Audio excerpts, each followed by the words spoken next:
bienvenue à toi dans ce cours de terminale Sciences économiques chapitre 3, comment lutter contre le chômage. Nous verrons premièrement comment le définir et le mesurer, nous verrons aussi qu'il y a deux types de chômage, et enfin, nous étudierons les principales politiques mises en œuvre pour lutter contre celui-ci. Voyons premièrement des définitions. Le chômage se conçoit à la fois comme la situation d'une personne qui n'occupe pas d'emploi mais qui en cherche un, et comme l'état du marché du travail quand l'offre est supérieure à la demande. Mais la définition et la mesure du chômage font l'objet de controverses récurrentes parmi les chercheurs et les statisticiens. La définition la plus simple et la plus évidente est de considérer comme chômeur toute personne en âge de travailler, dépourvue d'emploi et qui en cherche un. Il est alors possible de distinguer au sein de la population en âge de travailler deux sous-ensembles, la population active, qu'elle soit en emploi ou en recherche d'emploi, ou la population inactive. Par exemple, ça peut être un étudiant, des retraités, des personnes au foyer, toute personne qui ne recherche pas d'emploi pour diverses raisons. Voyons maintenant les indicateurs de mesure du chômage. On a le taux d'activité, qui se calcule comme le rapport entre la population active sur la population totale en âge de travailler. On a le taux de chômage, c'est-à-dire le rapport entre la population active au chômage et la population active totale. Et le taux d'emploi qui se calcule comme le rapport entre la population active occupée et la population totale en âge de travailler. Le taux d'emploi constitue un indicateur complémentaire au taux de chômage. Il renseigne en effet sur la capacité d'une économie à mobiliser réellement la main-d'œuvre, en éliminant le biais induit par la variation possible de la population active. De fait, l'augmentation du taux d'emploi est un but poursuivi par l'Union européenne qui fixe un objectif précis de 75% pour 2020. Mais cette focalisation sur le taux d'emploi conduit cependant à négliger deux enjeux majeurs. Premièrement, la qualité des emplois occupés et la durée de travail effectif des actifs comptabilisés comme occupés. Ainsi, l'INSEE fournit désormais un taux d'emploi en équivalent temps plein. Il existe aujourd'hui en France deux comptabilisations officielles différentes du nombre de chômeurs. On a premièrement le nombre de demandeurs d'emploi en fin de mois, DEFM, enregistrés par Pôle emploi, France Travail aujourd'hui. Il existe 5 catégories. Catégorie A sont sans emploi. B ont pu exercer une activité réduite jusqu'à 78 heures dans le mois. C, activité supérieure à 78 heures dans le mois. D et E regroupent des personnes non tenues d'effectuer des actes de recherche d'emploi. Par convention, le nombre de chômeurs au sens de Pôle emploi est généralement estimé par le nombre de DEFM de catégorie A. Cette mesure du chômage par le biais du nombre de DEFM de catégorie A présente cependant deux limites. Les DEFM sont une catégorie administrative, soumise à l'évolution des critères d'inscription et des pratiques de radiation de Pôle emploi, mais également des pratiques d'inscription des chômeurs eux-mêmes. Deuxièmement, cette catégorie ne permet pas de mener des comparaisons internationales du fait de l'existence de différences majeures entre la prise en charge administrative des demandeurs d'emploi selon le pays. La mesure du nombre de chômeurs par l'INSEE s'effectue quant à elle sur la base de la définition du chômage du Bureau international du travail, BIT, selon différents critères. Premièrement, être en âge de travailler, défini comme entre 15 et 64 ans. Être sans emploi, ne pas avoir travaillé durant la semaine précédant l'enquête, avoir effectué des actes de recherche d'emploi au cours du mois précédent et être disponible dans les 2 semaines pour occuper un nouvel emploi. L'enquête emploi continu EEC du BIT intègre aussi des données concernant le sous-emploi. Selon l'INSEE, est en sous-emploi l'ensemble des actifs occupés au sens du BIT qui soit disposent d'un emploi à temps partiel, veulent et peuvent travailler davantage, temps partiel subi, soit occupent un emploi à temps complet mais ont dû travailler moins que d'habitude durant la semaine précédant l'enquête du fait d'une mesure de chômage technique ou partiel. Le sous-emploi se distingue du halo du chômage, qui lui caractérise la situation des inactifs, au sens du BIT, qui déclarent pourtant vouloir un emploi. Ces personnes sont classées comme inactives, soit parce qu'elles ne sont pas disponibles dans les 2 semaines pour travailler, soit parce qu'elles déclarent n'avoir effectué aucun acte de recherche d'emploi. Voyons maintenant les deux types de chômage. Premièrement, le chômage structurel. Il se comprend comme la part du chômage incompressible à court terme et moyen terme dans un contexte institutionnel donné. Cette forme de chômage est due à un déséquilibre durable sur le marché du travail, lui-même lié à des problèmes d'appariement, à la présence d'asymétrie d'information ou encore à l'existence d'institutions créant un rationnement de l'offre sur le marché. Pas de panique, on va voir tout ça tout de suite.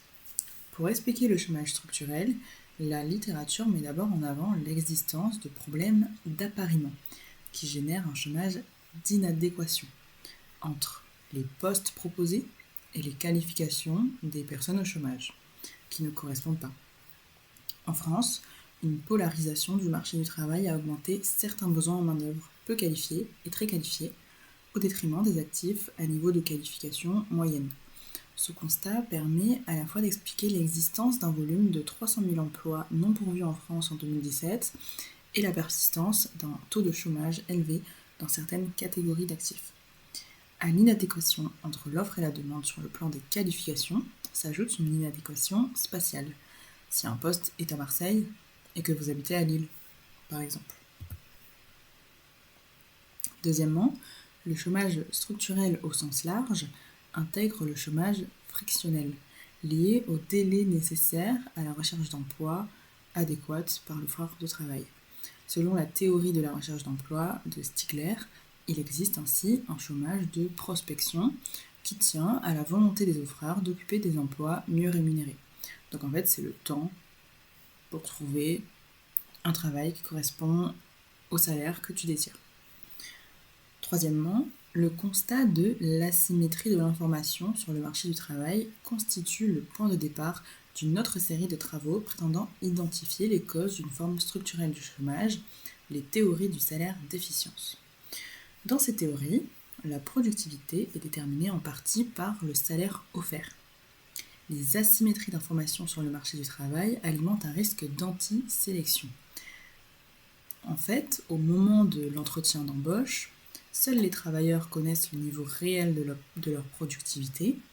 Les employeurs, eux, veulent sélectionner quelqu'un avec une grande productivité, mais il y a un risque d'anti-sélection, c'est-à-dire que la personne mente un peu et que l'employeur sélectionne une personne qui n'est pas productive. Donc, ils vont partir de l'hypothèse que les salariés très productifs ont un salaire de réserve, c'est-à-dire le salaire à partir duquel ils acceptent un emploi, qui est plus élevé que pour les salariés peu productifs. Donc, les employeurs diminuent le risque d'antisélection en proposant un salaire dit d'efficience qui est supérieur au salaire d'équilibre du marché pour recruter les plus productifs. Cette stratégie engendre une situation sous-optimale à l'échelle agrégée, c'est-à-dire si tous les employeurs l'adoptent, le niveau de salaire du marché se fixe au-dessus de celui qui équilibrerait offre et demande, ce qui génère du chômage. Par ailleurs, partant de l'hypothèse que certains salariés ont tendance à chercher les meilleures conditions de travail et de rémunération et que le turnover génère des coûts pour les employeurs, le turnover, c'est lorsqu'il y a beaucoup de départs, d'arrivées dans les entreprises, que les salariés ne restent pas longtemps, que ça change tout le temps. Akerlof et Yellen montrent que les employeurs ont donc intérêt à proposer un salaire supérieur au salaire d'équilibre afin de fidéliser leurs salariés. Là encore, le salaire efficient est supérieur au salaire du marché. Les asymétries d'information sur le marché du travail soumettent ensuite les employeurs à un aléa moral. Concrètement, une fois le contrat de travail signé, un salarié peut diminuer sa productivité sans que son salaire baisse. Donc, pour l'inciter au travail, son employeur doit disposer d'une menace à brandir sous la forme d'un coût économique associé au licenciement. Si le marché du travail est à l'équilibre, et donc le salarié est rémunéré au taux de salaire qui égalise l'offre et la demande, son coût est nul. Le coût économique associé au licenciement est nul parce que le travailleur va retrouver immédiatement un emploi au même salaire. Donc il n'y a pas de menace. Un effet d'agrégation des comportements individuels rationnels produit exactement, comme dans le cadre de la symétrie d'information juste avant, un rationnement de l'offre de travail, c'est-à-dire du chômage, car le coût du travail augmente, les salaires d'efficience sont supérieurs aux salaires d'équilibre, et donc l'employeur n'a plus les moyens d'engager autant de salariés qu'avant. Voyons maintenant les effets des institutions sur le chômage structurel. North définit les institutions comme les contraintes élaborées par les hommes qui structurent l'interaction politique, économique et sociale. Dans le contexte du marché du travail, le terme désigne l'ensemble des règles formelles et informelles qui permettent et encadrent la rencontre de l'offre et de la demande, ainsi que la fixation du prix sur le marché du travail. Il convient de distinguer les institutions elles-mêmes, par exemple le salaire minimum, des organisations qui les créent, les entretiennent, voire les défendent. Ça peut être l'État, les syndicats, etc. Voyons premièrement le salaire minimum. L'analyse néoclassique traditionnelle du marché du travail avance que si le salaire minimum est supérieur au supposé salaire d'équilibre du marché, il entraîne un rationnement de l'offre et une forme structurelle de chômage. Un SMIC, donc salaire minimum interprofessionnel de croissance, trop élevé, produit au moins 3 effets selon Zibelberg, Kauk et Seth. Premièrement, il aggrave spécifiquement le taux de chômage de la catégorie des actifs les moins qualifiés. Deuxièmement, il est partiellement responsable des difficultés d'accès au premier emploi des jeunes travailleurs. Troisièmement, il alimente un renchérissement des prix sur le marché de certains biens et services, lequel en affecte négativement la demande, ce qui génère une faiblesse de l'offre, donc limite la création d'emplois et engendre une forme structurelle de chômage. Pour autant, Gauthier met en garde contre toutes les extrapolations abusives de ces résultats, d'abord car de façon évidente, l'effet de l'instauration d'un salaire minimum sur le chômage structurel dépend de son niveau, variable selon les pays. L'analyse néoclassique traditionnelle. Card et Kruger, en 1994, analysent l'instauration d'un salaire minimum dans le secteur des fast-foods du New Jersey. Ils étudient une hausse du salaire minimum de 4,45 $ à 5,05 $. Donc une hausse de plus de 19% au tarif horaire. Au New Jersey, pour étudier l'impact de cette hausse en comparant la situation de plus de 400 restaurants rapprochés au New Jersey et en Pennsylvanie, où le salaire minimum n'a pas changé. Donc avant et après la hausse, ils n'ont trouvé aucun impact significatif de cette hausse. Plus généralement, les hausses de salaire minimum peuvent avoir des effets positifs dans les cas où l'employeur est en situation de monopsone, c'est-à-dire c'est l'acheteur unique. Donc dans le cadre du marché du travail, c'est le seul employeur. Il peut donc décider d'un salaire très faible parce que les travailleurs n'ont pas d'autre choix que d'accepter. Ils n'ont aucun autre endroit où trouver du travail.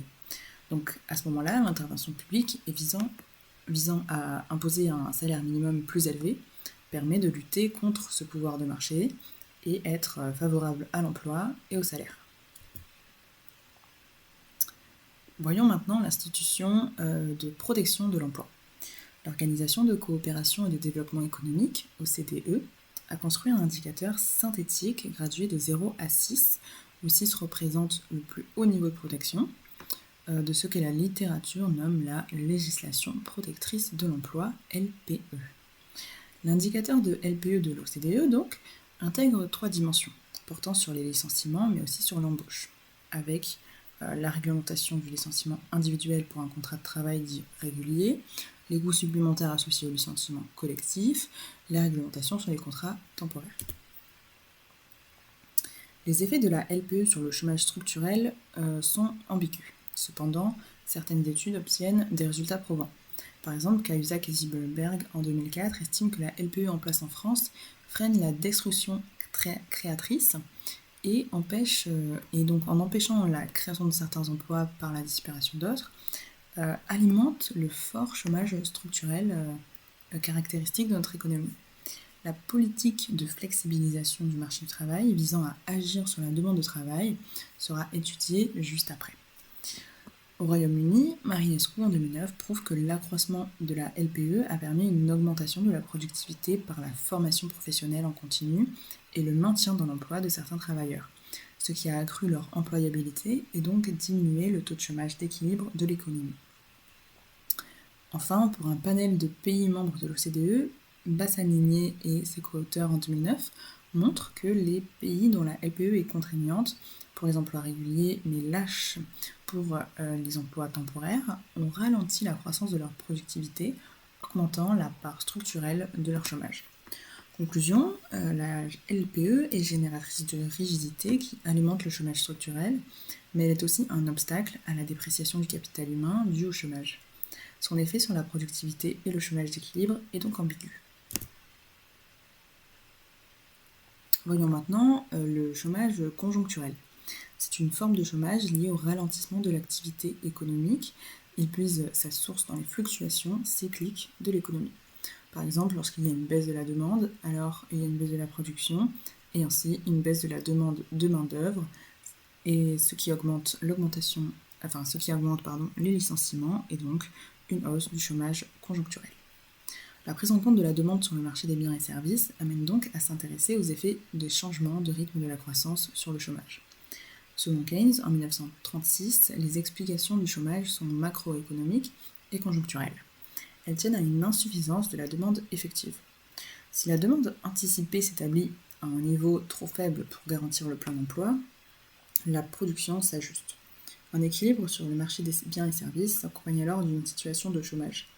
Ainsi, plus la croissance économique est forte, plus l'emploi est susceptible d'augmenter, toutes choses égales par ailleurs. En réalité, le niveau de l'emploi ne s'adapte pas immédiatement aux variations de la conjoncture. En cas de ralentissement conjoncturel, les entreprises utiliseront d'abord la flexibilité quantitative interne, car le licenciement constitue un coût pour elles en tant qu'employeur. Elles ont donc recours à la baisse des heures supplémentaires et éventuellement au chômage technique. Elles ne réduiront leur effectif, donc licencieront, que si le ralentissement se confirme. Inversement, en cas de reprise, elles reprendront dans un premier temps par une augmentation de leur production à effectif constant, toujours en recourant à la flexibilité quantitative interne, donc par exemple avec des heures supplémentaires. Mais elles n'embaucheront que si la reprise se confirme. Enfin, les conséquences des fluctuations conjoncturelles sur les taux de chômage sont différentes selon la catégorie d'actifs. Le taux de chômage des jeunes est plus sensible à la conjoncture que celui des actifs entrés depuis plusieurs années sur le marché du travail. Les nouveaux entrants sur le marché sont les premiers à subir les effets du ralentissement des embauches, mais également les premiers à perdre leur emploi en raison du faible coût de leur licenciement et de la faiblesse de leur dotation en capital humain spécifique à l'entreprise. Les jeunes sont également davantage concernés par les contrats à durée déterminée, ce que les autres catégories d'âge parmi les actifs, et sont donc plus exposés au risque de chômage en cas de ralentissement conjoncturel. La situation est identique pour les travailleurs peu qualifiés, qui peuvent de surcroît être victimes d'un effet d'éviction. En cas de conjoncture défavorable, les plus qualifiés acceptent des emplois nécessitant un niveau de qualification inférieur au leur, et les moins qualifiés sont relégués à la fin de la file d'attente, c'est-à-dire potentiellement licenciés et donc au chômage. Maintenant, voyons les principales politiques mises en œuvre pour lutter contre le chômage. Premièrement, le chômage conjoncturel appelle une réponse en termes de politique macroéconomique. Dans une perspective keynésienne, le chômage peut être dû à une insuffisance de la demande globale. Dans cette situation, il convient donc de la soutenir, voire de la relancer. Les pouvoirs publics peuvent alors activer deux leviers de politique économique. Premièrement, une politique budgétaire de relance, donc en augmentant l'investissement public, en augmentant aussi les revenus sociaux des catégories défavorisées de la population, car celles-ci disposent d'une forte propension marginale à consommer. Donc on sait que ces dépenses-là vont ensuite être réinjectées dans l'économie, vu que ces populations vont directement consommer. L'État peut aussi diminuer la fiscalité sur les revenus ou sur la consommation afin de redonner du pouvoir d'achat aux consommateurs pour qu'ils augmentent leur consommation. Les pouvoirs publics peuvent enfin subventionner ou défiscaliser les investissements privés afin d'inciter les agents économiques à investir ou lancer une politique de grands travaux. Deuxièmement, il y a aussi la politique monétaire expansionniste. Pour relancer la demande, la Banque centrale peut diminuer le taux d'intérêt directeur pour peser sur les conditions du crédit et inciter les agents économiques à emprunter ou consommer ou investir. En fait, c'est-à-dire baisser les taux d'intérêt pour que faire un crédit coûte moins cher. L'effet attendu de ces politiques est une hausse de la production par une relance de la demande globale. La hausse de la production doit créer des emplois et donc réduire le chômage. Une deuxième politique, ça serait celle de l'allègement du coût de travail. Le coût du travail est constitué de toutes les dépenses induites par l'utilisation du facteur travail dans l'entreprise, c'est-à-dire le salaire brut versé aux salariés et les cotisations sociales versées par l'employeur. Dans ce schéma, plus le coût du travail est élevé, moins les employeurs sont incités à embaucher et plus ils seront incités à licencier, à substituer du capital au travail ou à délocaliser leur production vers des pays où la main-d'œuvre est plus bon marché. Un coût du travail élevé constituerait donc un frein à l'emploi, surtout pour les travailleurs pas ou peu qualifiés, dont la productivité marginale est faible. Les politiques d'allègement du coût du travail reposent ainsi sur l'idée que l'emploi au niveau des bas salaires est sensible au coût du travail et qu'une réduction de ce dernier pourrait entraîner des créations d'emplois. Mais ces dispositifs sont controversés. Certains économistes pensent qu'en période de récession, la réduction du coût de travail n'est pas une solution pour l'emploi, car c'est la demande de biens qui est insuffisante. Pour accroître l'emploi, il faudrait, dans cette perspective, relancer la demande globale afin de créer des débouchés pour les entreprises. Pour d'autres, les exonérations de cotisations entraîneraient des augmentations de salaire sans effet notable sur l'emploi. Dans les deux cas, ces dispositifs n'entraîneraient que des effets d'aubaine pour les entreprises.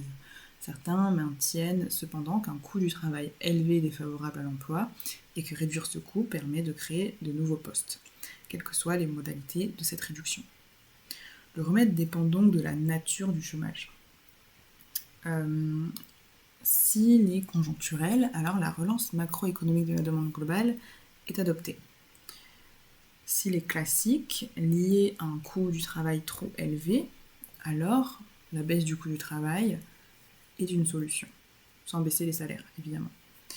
Dans les faits, les deux types de chômage peuvent coexister, en plus du chômage structurel, lié au défaut d'appariement et aux rigidités. Le chômage classique peut aussi ne concerner que la frange des salariés pour lesquels la demande de travail est sensible au coût du travail, en raison de la substitution possible entre capital et travail, par exemple non qualifié, ou entre travail non qualifié entre pays au niveau de développement différent. La troisième politique, c'est les politiques de flexibilisation du marché du travail. Les politiques de lutte contre le chômage peuvent aussi, lorsqu'elles ciblent la composante structurelle du chômage, être des politiques non plus macroéconomiques mais microéconomiques, se concentrant seulement sur le fonctionnement du marché du travail. Elles peuvent cibler la demande de travail, l'offre de travail ou leur appariement. Les politiques de flexibilisation du travail cherchent à agir sur la demande de travail en réduisant les rigidités, c'est-à-dire l'ensemble des dispositifs institutionnels, donc salaire minimum ou LPE notamment, qu'on a vu juste avant, supposés entraver le libre fonctionnement de ce marché. Elle peut porter sur le salaire, par exemple en facilitant ses variations en fonction de l'offre et de la demande de travail. Accroître la flexibilité salariale peut impliquer une réduction du salaire minimum, si celui-ci s'établit à un niveau supérieur au salaire d'équilibre, ou du poids des salariés dans la détermination des salaires. En cas de chômage, c'est-à-dire d'excès d'offres sur le marché du travail, l'ajustement à la baisse du salaire, en stimulant la demande de travail, serait de nature à augmenter le niveau d'emploi. Elles peuvent aussi porter sur les effectifs et passent alors par un assouplissement des conditions d'embauche et de licenciement qui aura pour conséquence d'accroître la fluidité du marché du travail et donc les flux de sortie du chômage. Les entreprises moins contraintes par la législation sur les conditions de licenciement seraient plus enclines à embaucher. Les flux d'entrée peuvent aussi s'intensifier, mais une réduction de la durée du travail et donc du chômage de longue durée est attendue. La flexibilisation peut aussi prendre la forme d'une variation de temps de travail en fonction des besoins des entreprises. La demande d'une flexibilité accrue de la part des employeurs peut s'expliquer par ailleurs par deux facteurs. Premièrement, l'évolution des modes de production qui nécessiterait aujourd'hui davantage de souplesse dans l'organisation du travail. Et deuxièmement, la mondialisation des échanges qui, rendant les marchés plus volatiles, augmenterait le besoin des entreprises de pouvoir ajuster plus finement la main-d'œuvre à l'activité conjoncturelle. Cependant, la flexibilisation du marché du travail est une réponse partielle aux problèmes posés par le chômage et ses effets sur le taux du chômage ne sont pas univoques. Ne serait-ce que parce qu'elles peuvent avoir des effets contradictoires sur le niveau de chômage. La flexibilité salariale peut être facteur de chômage conjoncturel ou bien de réduction de la productivité en fixant des salaires en dessous de leur niveau d'efficience. Dernière politique, les politiques de formation. Le niveau de qualification moyen des chômeurs est faible. Les politiques de formation constituent alors un levier indispensable pour faire converger offre et demande de travail selon le degré de qualification en agissant sur l'offre de travail. Ce type de politique a pour but d'améliorer l'appariement sur le marché du travail. Les politiques de formation semblent nécessaires en raison du progrès technique et de l'évolution de l'organisation du travail qui implique que certains chômeurs se dotent de nouvelles qualifications et compétences. Cette catégorie de politique repose sur l'idée selon laquelle l'amélioration du capital humain accroît la productivité et donc le potentiel de croissance économique d'un pays. On distingue deux types de politiques de formation. Premièrement, les politiques globales qui touchent toute la population. Elles reposent sur la formation initiale et la formation professionnelle continue. Il y a aussi les politiques spécifiques d'insertion qui concernent avant tout les chômeurs et les travailleurs les plus exposés au risque de chômage. Les politiques de formation initiale jouent un rôle majeur puisqu'elles permettent de doter tous les individus d'un capital humain général, leur permettant, outre l'apport spécifique des connaissances et compétences acquises, la capacité à apprendre et continuer à se former. Elles n'ont donc pas nécessairement pour objet d'apparier les compétences acquises aux compétences recherchées par les entreprises, mais participent à l'appariement dynamique des besoins en compétences et en qualifications. La formation professionnelle peut quant à elle faciliter la mobilité des travailleurs et leur adaptation au progrès technique. Il existe une diversité de politiques spécifiques d'insertion professionnelle mises en œuvre par l'État, les conseils régionaux ou encore Pôle emploi ou les missions locales pour ce qui concerne les 16-25 ans en difficulté d'insertion professionnelle. L'insertion par l'activité économique, IAE, est un autre dispositif de politique de l'emploi. Il est mis en œuvre par des associations et des entreprises conventionnées par l'État et est destiné aux personnes sans emploi rencontrant des difficultés sociales et professionnelles importantes. Vous savez tout, je vous souhaite bon courage pour les examens et abonnez-vous.